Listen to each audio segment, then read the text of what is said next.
Hi, in the last video we saw a very basic example of a closure.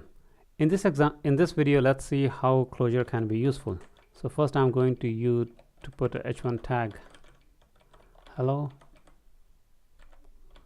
and I'm going to add two buttons here with two different IDs. So I have two buttons, turn red and turn blue, and they have the ID red and blue. So now what I'm going to do is that I'm going to write a function colorize, which will change the color of the whole text. So colorize the function, and here I'm returning another function, document.body.style.color is equal to color. So if you look at this function carefully, you will see that this color is referring to the color over here, and since I'm returning this function, this is an example of the closure because it's a function, and that function is referring to something which is available in the parent scope. So now let's create two variables, red function, redf, colorize red, and blue function which will do colorize blue.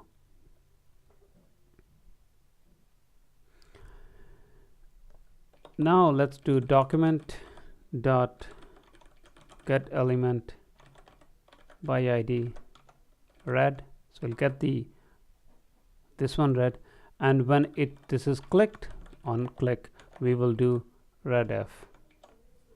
And similarly, we are going to do it for blue.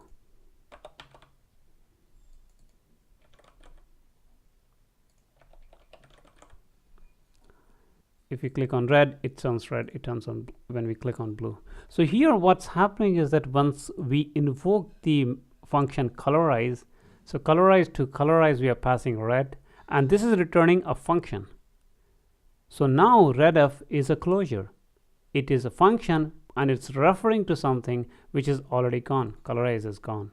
And same thing with bluef, and we're passing it to redf and bluef. These two are functions, and when we click on those elements, we get the red and blue. So this is an example of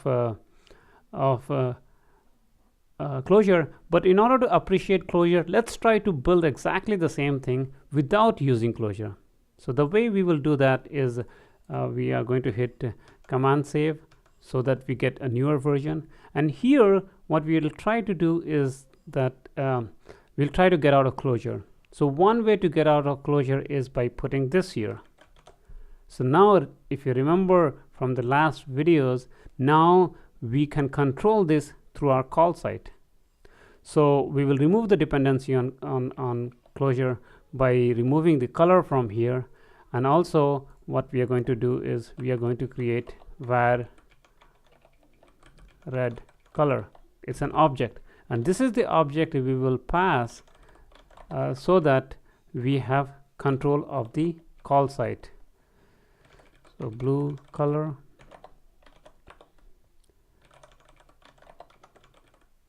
blue. Okay, so what we'll do this time is colorize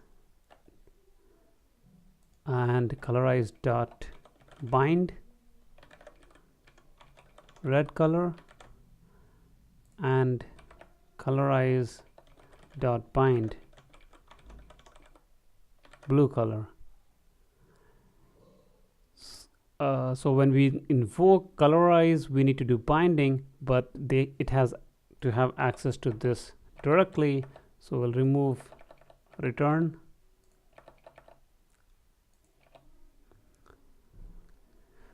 Looks good. Let's try it.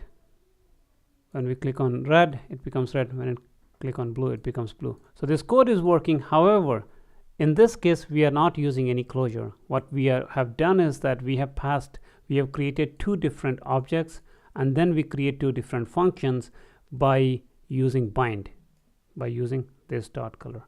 So this is definitely it's working. But remember, compared to previous scenario, in the previous example, we didn't have to create two objects. We just had to pass the red and blue. So in that case, it was a much better solution. This is much more verbose, and this is a very simplistic example. In the real world JavaScript applications, if we follow this protocol, then there will be a lot of objects. And now let's, just for the sake of completion, let's try to do it one more way. And for that, what we are going to do is we are going to do command save again, so that now we see the fourth version. And here we will just hard code everything. So we'll do red colorize, and we will do red, and then get rid of all of these, and then we'll create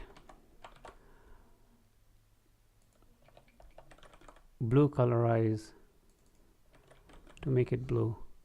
And then we don't need any of these. We can do red colorize, blue colorize. Let's try that, and we click on red. So this code is working. We are doing this exercise just for the sake of completion. In the real world JavaScript applications, we would not be able to create a function just for one type of thing.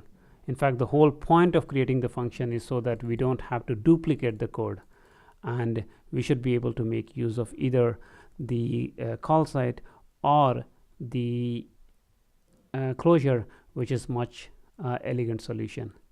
In the next episode, we will take one more look at the practical example of closure. So thank you for watching, and I will see you next time.